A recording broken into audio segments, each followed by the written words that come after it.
What's up mga ka-Big Bites? Rosario Big Time Contract, pumirma na sa Barangay Ginebra. Pero bago ka sana magpatuloy sa panunood ay huwag mong kalimutang mag-subscribe sa aking YouTube channel.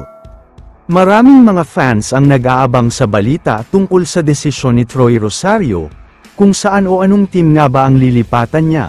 Sa ngayon nga ay may 3 team daw ang sobrang interesado na makuha ang serbisyo niya.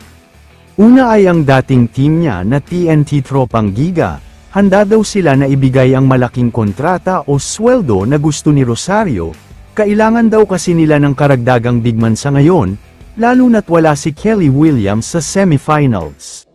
Pero ang magiging katanungan dito ay kung babalik pa nga ba siya, dahil kung matatandaan nyo ay pinag-usapan talaga ang ginawa ng TNT sa kanya, at sinasabing nagalit daw ng husto si Rosario sa nangyari. May malaking offer kasi si Rosario mula sa ibang bansa, pero mas pinili nitong maging loyal sa TNT. Pero after ng maikling panahon ay binitawan na siya, kaya naman napabalita na masama daw ang loob noon ni Rosario sa TNT.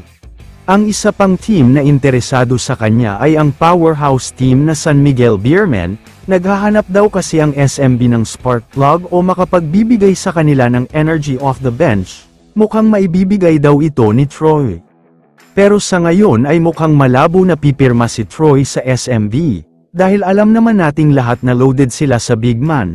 Nandyan sina Junmar Fajardo, Mo Tautua, Vic Manuel at iba pa, kaya baka walang maayos na playing time.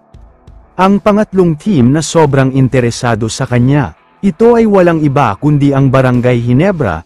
Sa kasalukuyan ay busy sila sa semifinals kontra sa SMB, pero to the rescue si Boss Al para makipag-negotiate kay Troy.